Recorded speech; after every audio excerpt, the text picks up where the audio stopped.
सदाबहार सच्ची कहानियों पर आप सभी का स्वागत है। मेरी दीदी शादी के रात घर से भाग गई थी। पापा ने उसका दहेज का सामान ऊपर वाले कमरे में फेंक दिया और उसे ताला लगाकर बोले, अगर किसी ने उस कमरे को खोला तो मेरा मरा हुआ मुंह देखेगा। तभी सब घर वाले डर गए और कई सालों तक कोई उस कमरे के पास नहीं गया। एक रात पापा को दूध का गिलास उस कमरे में ले जाते हुए देखा तो मैं भी छुपकर पीछे गई और जो ही कमरे के अंदर झांका तो मेरे पैरों तले से ज़मीन निकल गई। मेरा नाम मानसी है, मैं इलाहाबाद में रहती हूँ। मेरी ज़िंदगी बड़ी अजीबोगरीब तरीके से गुजरी थी, यूँ कि मुझे किसी की हुई गलती की कर्ज चुकाना पड़ा था। हम बहन भाई दो थे, बहन फिर एक छोटा भाई। बड़ी बहन बहुत सुलझी हुई और खूबसूरत थी और पापा की आंखों का तारा थी। मुझे भी अपनी बहन रिया से बड़ी मोहब्बत थी, इसलिए उसके जैसा बनना चाहती थी। अगर वह आटा गूंदती तो मैं भी जिद करती कि मुझे भी आटा गूंदना है। वह खाना बनाती तो और पापा उसके खाने की तारीफ़ कर देते तो मुझे भी हर हाल में खाना पकाना होता। ये मेरी सबसे बड़ी गलती थी। पापा अक्सर रिया दीदी को कहा करते थे कि तुमने बहुत फूक फूक कर कदम रखना है, क्योंकि तुम्हारे छोटे भाई बहन तुम्हारी नकल करते हैं। रिया दीदी तो कोई गलती कर ही नहीं सकती थी, लेकिन वक्त ने साबित कर दिया ये सब हमारा वहम था। दीदी भी तो इंसान थी और इंसान की फितरत में गलत और सही दोनों शामिल होता है। जैसा कि मैंने पहले बताया कि मेरी बहन बहुत ज़्यादा खूबसूरत थी। जैसे ही उसने अपनी ग्रेजुएशन पूरी कर ली तो उसके हर तरफ से रिश्ते आने लगे थे। ऐसा लगता था कि रिश्तेदारों में होड़ लग गई है कि उसको हम ही अपने घर की बहू बनाएंगे, और आए दिन फिजूल में ही वे हमारे घर के चक्कर काटने लगे थे। पापा ने सोचा कि अगर एक घर में मैंने अपनी बेटी दे दी तो दूसरे घर वाले बिना वजह मुझसे नाराज़ हो जाएंगे। इसलिए पापा ने फैसला किया कि जहाँ कोई रिश्तेदारी ना हो, दूर दूर तक, वहाँ पर मेरी दीदी की शादी करेंगे। तब शायद मेरे पापा को इस बात का अंदाज़ा नहीं था वे कितनी बड़ी गलती करने जा रहे हैं। उन्हें चाहिए था कि दीदी की ज़िंदगी का इतना बड़ा फैसला करने से पहले उन्हें अपने पास बिठाकर उनसे दिल की बात तो मालूम करने की कोशिश करते। उनके सर पर हाथ रखकर एक बार पूछ लेते कि बेटी, तुमने भी तो कुछ अपने भविष्य के बारे में सोचा होगा। मुझे बताओ, अगर दिल में कुछ है, मुझसे शर्म आती है तो अपनी मम्मी को अपना राज बता दो। मगर पापा ने इस मामले में घर के किसी भी सदस्य की मर्जी जानने के एक रत्ती भर भी कोशिश नहीं की थी। उन्होंने बाहर से ही बाहर किसी से बातचीत करके दीदी का रिश्ता तय कर लिया था और बात मर्दों के बीच में शादी का रिश्ता पक्का हुआ था। एक दिन पापा ने मम्मी से आकर कहा कि मैंने रिया का रिश्ता पक्का कर दिया है। वह बहुत अच्छे लोग हैं, खाते पीते हैं, अमीर घर के हैं, हमारी बच्ची को खुश रखेंगे। मम्मी बिल्कुल चुप रह गई थी। सिर्फ मम्मी पर नहीं, हम पर भी बहुत तेज़ बिजली सी गिर पड़ी थी। हम तीनों बहन भाई एक कमरे में बैठे हुए थे और एक दूसरे की तरफ सवालों की नज़रों से देख रहे थे कि ये क्यों हुआ और कैसे हुआ। खैर, मम्मी कहने लगी, कपिल, ये कैसे हो सकता है।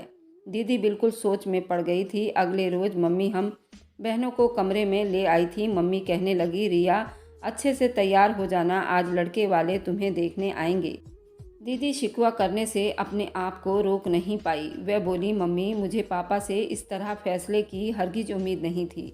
तब मम्मी चौंक गईं। उन्होंने रिया का हाथ पकड़ लिया और कहने लगी, मेरी बच्ची, बताओ, अगर तुम्हें कोई और पसंद है या किसी ने तुमसे शादी का वादा कर रखा है, मैं तुम्हें उस बात की यकीन दिलाती हूँ, अगर तुम्हारी पसंद अच्छी हुई तो मैं तुम्हारी शादी उसी जगह करवा दूँगी जहाँ तुम कहोगी। दीदी ने ना में सर हिलाया और बोला, नहीं, मैं ऐसी बात नहीं कर रही हूँ, मगर फिर भी मेरे दिल को अजीबोगरीब उलझनों ने घेर लिया है। ऐसा लगता है कि ये शादी मेरे लिए खुशियाँ लेकर नहीं आएगी, बल्कि मेरा मुकद्दर की बर्बादी बन जाएगी। मम्मी तो दीदी की बात सुनकर तड़प उठी थी। मम्मी बोली, ऐसी बातें करने से पहले ये भी नहीं सोचा कि माँ के दिल पर क्या गुजरेगी। वह लोग दीदी को देखने के लिए आ गए थे। उनमें एक बूढ़ी औरत और एक जवान लड़की थी। उन्होंने बताया, लड़के की माँ कोमा में है, इसलिए दादी और बहन आई हैं। मम्मी रिया दीदी को भी अपने साथ ले गई थी। तो लड़के की दादी ने दीदी को बहुत प्यार किया था। वह लड़की भी अच्छी लगी थी। उसने तो अभी से रिया दीदी को भाभी कहना शुरू कर दिया। फिर जाते हुए लड़के की दादी ने रिया के हाथ में पैसे रख गई थी। सच कहूँ तो रिया मेरे दिल को बड़ी तसल्ली सी हो गई है। तुम बताओ मानसी, क्या राय है? दीदी तो जैसे मारे शर्म के लाल हुए जा रही थी, उनके गाल तो बिल्कुल लाल लाल हो गए थे। दीदी बोली कि मम्मी, मुझे इस रिश्ते से कोई ऐतराज़ नहीं है। फिर तो जैसे हमारे घर में खुशियों का माहौल हो गया था। कोई नहीं जानता था कि खुशियाँ बहुत जल्द गम में बदलने वाला था। सब कुछ अच्छे तरीके से ही हो रहा था, कुछ भी तो गड़बड़ नहीं थी। दीदी भी खुशी खुशी हर चीज़ में हिस्सा ले रही थी। वे अपने हर चीज़ के जोड़े बैग में रख रही थी। अपने जूते भी तो उन्होंने खुद ही पसंद किए थे। सिर्फ इतना ही नहीं, बल्कि बारात के लिए अपनी मर्जी का पार्लर भी खुद ही किया था। सब कुछ अच्छा भला था। किसी के दिमाग में ये भी गुमान नहीं था कि दीदी अपने दिल में क्या ठान कर बैठी हैं। घर वाले सब बहुत खुश हैं। मैंने तो हफ्ता पहले ही ढोलकी का इंतज़ाम कर लिया था। मम्मी ने मुझे मना भी किया था कि लड़कियों की शादी पर इतने दिन पहले ढोलकी नहीं बजाई जाती, मगर मैं कहाँ मानने वाली थी। ढोलकी की हम लोगों ने बहुत बजाई और दीदी बहुत इंजॉय करा करती थी, बल्कि अपने फरमाइश पर अपनी मर्जी के गाने भी गवाती थी। मुझे तो यूं ही लगता था कि अगर शर्म व हया अरे नहीं आती तो खुद भी हमारे साथ बैठकर गाने लगती। खैर, वक्त गुजरता गया और दीदी के बारात का दिन भी आ गया था। दीदी बहुत महंगे पार्लर से तैयार होकर आ गई थी। उन्होंने अपना पसंदीदा लहंगा पहना हुआ था। थोड़ी ही देर बाद बारात आ गई थी। मैंने दूल्हा को देखा तो मेरा मुंह खुला का खुला ही रह गया। दूल्हा तो बहुत ही खूबसूरत था और हैंडसम भी। तो सोचा कि जाकर दीदी को बताती हूँ कि आपकी किस्मत तो शहजादा लिखा गया है। मैं भागकर अपने कमरे में गई तो वहाँ दीदी नहीं थी। मैं हैरान थी कि अभी तो मैं दीदी को यहीं छोड़कर गई थी, अब वह कहाँ चली गई हैं। मैंने उनकी तलाश में मम्मी के कमरे में गई तो वह वहाँ भी खाली पड़ा था। मेरी फ़िक्र बहुत ज़्यादा बढ़ गई थी। मैं जल्दी से बाहर आई और मम्मी को ढूंढने लगी। मम्मी मेहमानों की खातिर में लगी हुई थी। मैं मम्मी का हाथ पकड़कर कोने में ले गई और कहा, मम्मी, रिया दीदी कहाँ है? मम्मी बोली, अपने कमरे में ही होगी। मैंने कहा, वह कमरे में भी नहीं है। मम्मी ने मेरा हाथ झटक दिया और बोली, यहीं कहीं होगी, पीछे हटो, मुझे सब मेहमानों से मिलने दो। वह उस अंदाज से बात कर रही थी जैसे उन्हें किसी चीज़ की गलत होने का अंदेशा ही ना हो। तब मैंने मम्मी का हाथ पकड़कर झकझोर दिया था। मैं बोली, मम्मी, मुझे बहुत घबराहट हो रही है। मम्मी भी चौंक गई थी। मम्मी बोली, तुम्हारी घबराहट तो मैं दूर करूं। मम्मी मेरे साथ गई। हम दीदी को एक कमरे से दूसरे कमरे में, दूसरे कमरे से तीसरे कमरे में ढूंढते रहे थे, मगर वे कहाँ मिली। मम्मी के चेहरे का रंग उड़ गया था। तब जयमाले का टाइम हुआ और जयमाले के लिए शोर होने लगा तो पापा कमरे में आए और उनकी आंखें भी सुर्ख हो रही थी। शायद उनके अपनी बेटी की विदाई का गम हो रहा था। इतने में उनकी चहेती बेटी उनकी इज्जत को तार तार कर गई। पापा कहने लगे, जल्दी से रिया बिटिया को ले आओ, वहाँ जयमाले का टाइम हो रहा है। मम्मी रोते हुए बोली, कपिल, रिया नहीं मिल रही है। पापा बड़ी हैरत से मम्मी की तरफ देखने लगे और बोले, क्या मतलब? रिया नहीं मिल रही है, यहीं कहीं होगी। मम्मी रोते हुए बोली, मैंने घर का कोना कोना छान मारा। पापा तो दिल पर हाथ रखकर दहाड़े मार मार कर रोने लगे। कमला, अब मेरी इज्जत तो खाक में मिल जाएगी। अब कोई मुझे इस रुसवाई से बचा नहीं सकता। तुम ही बताओ, अब मैं क्या करूं? लोगों का सामना कैसे करूं? कैसे जाकर बारातियों से कहूं कि बारात वापस ले जाऊं? क्योंकि मेरी बेटी ने मेरी इज्जत नीलाम कर दी है। मम्मी भी रोए जा रही थी। फिर बोली, कपिल, आप बिस्तर पर जाकर लेट जाइए। मैं कोई बहाना बनाती हूँ कि मेरे पति की तबीयत खराब हो गई है, ऐसे में अपनी बेटी को विदा नहीं कर सकती हूँ। पापा बोले कि कमला, तुम्हें इतना हौसला है? मम्मी ने अपने आंसू पोंछे और कहने लगी, आपकी इज्जत बचाने के लिए कुछ भी कर सकती हूँ। तब पापा चीख कर बोले, काश तुमने लड़कियों को भी अच्छी शिक्षा दी होती। मम्मी ने सबके सामने जाकर कह दिया था कि मेरे पति को दिल का दौरा पड़ गया है, ऐसे में हम अपनी बेटी को विदा नहीं कर सकते। आप लोगों की बड़ी मेहरबानी होगी कि आज आप लोग बारात वापस ले जाएं और फिर किसी दिन अपनी अमानत को फेरे डलवाकर सादगी से घर ले जाना। हर तरफ बातें होने लगी थी। मम्मी ने तो खुद को कमरे में बंद कर लिया था। लोग तरह तरह की बातें कर रहे थे और हमारे पास उनका जवाब नहीं था, इसलिए हम सब एक ही कमरे में दुबके बैठे हुए थे। हमने कभी सोचा भी नहीं था कि रिया दीदी के हाथों ऐसी बुराइयां सहनी पड़ेगी। मम्मी बोली, कपिल इस तरह आपकी तबीयत खराब हो जाएगी, बच्चे तुम्हारी मदद करेंगे। पापा बोले, तुम तो बात ही मत करो कमला, तुम्हें मेरी इतनी फिक्र होती तो अपनी बेटियों को लगाम लगा कर रखती। मम्मी बेचारी बहुत शर्मिंदा हुए जा रही थी। पापा ने सारा सामान छत वाले कमरे में फेंक दिया और उसको ताला लगा दिया और बोले, आज के बाद अगर कोई इधर जाएगा तो मेरा मरा हुआ मुंह देखेगा। उसके बाद हमारे घर में अजीब सा माहौल हो गया था। हर तरफ एक दूसरे से नज़र चुराने पर मजबूर थे। पापा भी हम सब से छुप छुप कर छत पर जाकर रोते थे। नीचे आते तो बहुत थके थके से लगते थे, आंखों सुर्ख होती थी। मम्मी कहती थी कि तुम्हारे पापा हम सब से छुप कर छत पर जाकर रोते हैं। हमें तो ये लगता कि दीदी की शादी का किस्सा ख़त्म हो गया है। मगर 1 महीने के बाद हमें लड़के वालों की तरफ से फ़ोन आ गया था। अर्जुन की दादी कहने लगी, इतना महीना हमने आपसे बातचीत नहीं की क्योंकि हम आपसे नाराज़ थे। बारात को आप लोगों ने वापस कर दिया था, मगर अब ठंडे दिमाग से सोचा तो आपकी बेटी भी कोई मजबूरी होगी। ये भी हो सकता है कि आपकी बड़ी बेटी ने रिश्ते से इनकार कर दिया हो और आपने अपनी इज्जत बचाने के लिए कपिल बेटे की बीमारी का बहाना बना दिया होगा। अगर ऐसी कोई बात है तो हमें उस पर भी कोई एतराज़ नहीं है। अगर आप अच्छा समझो तो आप कपिल बेटे से राय मशवरा करके हमें अपनी छोटी बेटी का रिश्ता दे दो, क्योंकि हमने बहुत घरों में रिश्ता ढूंढा पर आपके बच्चों जैसी वह बात न थी और हमें हर जगह मिलावट ही मिली। आपका घराना हमें अच्छा लगा है, इसलिए हम चाहते हैं कि किसी न किसी तरह आपके घर रिश्तेदारी आपसे हो जाए। मम्मी कहने लगी, ठीक है, मैं कपिल से राय मशवरा करके बताऊंगी। मम्मी ने अपना फ़ोन बंद कर दिया और मुझसे बोली, मानसी तुम कहो तो ये रिश्ता मंजूर है। मैंने अपने कंधे उचक दिए और कहा कि दीदी के जाने के बाद पापा ने जिस तरह से मेरा जीना हराम कर रखा है, मुझे नफ़रत की निगाहों से देखते हैं। मैं चाहती हूँ कि दिन से रात ना हो और मैं यहाँ से चली जाऊँ और दोबारा यहाँ पर वापस लौट कर ना आऊँ। मम्मी मेरे गले में अपना हाथ डालकर रोने लगी, बोली, बेटी हमारे नसीब हैं, ऐसे ही किसी की हुई सज़ा हमें मिलती है। तुम्हारी माँ के साथ भी ऐसा ही हुआ था और तुम्हारे साथ भी ऐसा ही हो रहा है। मैं चाहती हूँ कि तुम्हारी तकदीर बदल जाए, मगर मैं क्या करूँ, मैं तो खुद मजबूर हूँ, हमारे हाथ बंधे हुए हैं। मम्मी इस तरह टूटी हुई थी कि मुझे ही उनकी हिम्मत बनना पड़ी थी। मम्मी से बोली, मम्मी आप नाराज़ मत हो, सब भगवान अच्छा करेगा। मैं उठकर अपने कमरे में चली गई थी क्योंकि पापा के घर वापस आने का वक्त हो गया था। आज मेरा दिल अजीब सा धड़क रहा था क्योंकि आज मेरी किस्मत का फैसला हुआ था। जैसे घर का दरवाज़ा खुला, मैं अपने कमरे की खिड़की में आकर बैठ गई। पापा घर आए। पापा ने पहले इधर उधर देखा और आंगन को खाली पाकर वे दबे कदमों में किचन में चले गए थे। मुझे उनके अंदाज पर हैरत हुई थी। फिर थोड़ी देर के बाद जब किचन से वापस आए तो मुझे उनके हाथ में दूध का गिलास नज़र आया था। इधर उधर देख रहे थे जैसे वे ये काम बड़ी समझदारी से कर रहे थे।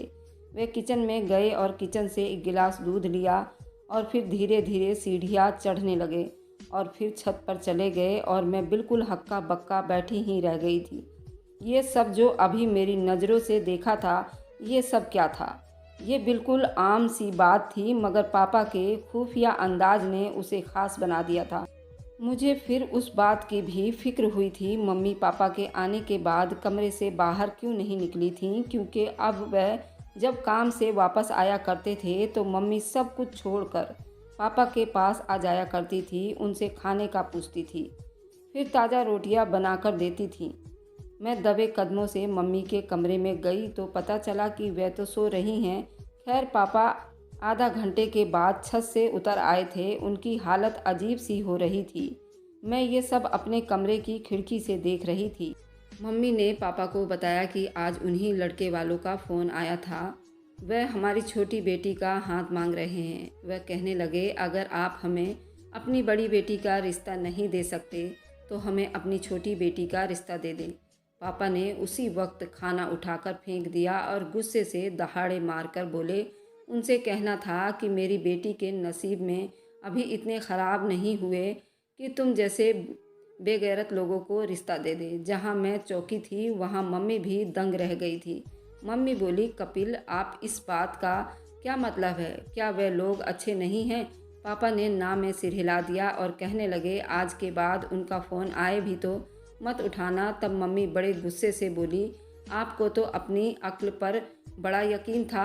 आप तो कहते थे औरतें कम अक्ल होती हैं। आपसे इतनी बड़ी भूल कैसे हो गई? अभी आप जैसे रिया का रिश्ता ऐसे लोगों में दे देते जो बुरे थे।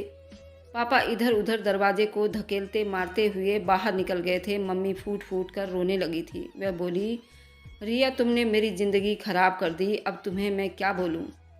वह जितनी देर घर में होते हैं अपने कमरे से नहीं निकलती। जब मम्मी तो हर वक्त रिया के गम में डूबी रहती थी। भाई स्कूल से ट्यूशन में क्रिकेट खेलने चला जाता था। वह रात देर घर लौटता था। ऐसा लगता था जैसे वह घर के माहौल से भागना चाहता है। अब अक्सर पापा को मैंने छत पर दूध ले जाते देखा था। समझ नहीं आता था कि वे दूध का गिलास छत पर क्यों लेकर जाया करते थे। अब मैं हर वक्त इस बात से परेशान रहने लगी थी। इस वजह से मुझे नींद भी नहीं आती थी। मैं सारा दिन रिया दीदी को याद करने लगी थी।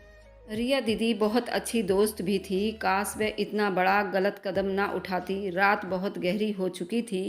आसपास कुत्तों के भौंकने की आवाज़ें भी आ रही थी। मैं उठकर अपने कमरे की खिड़की में बैठ गई।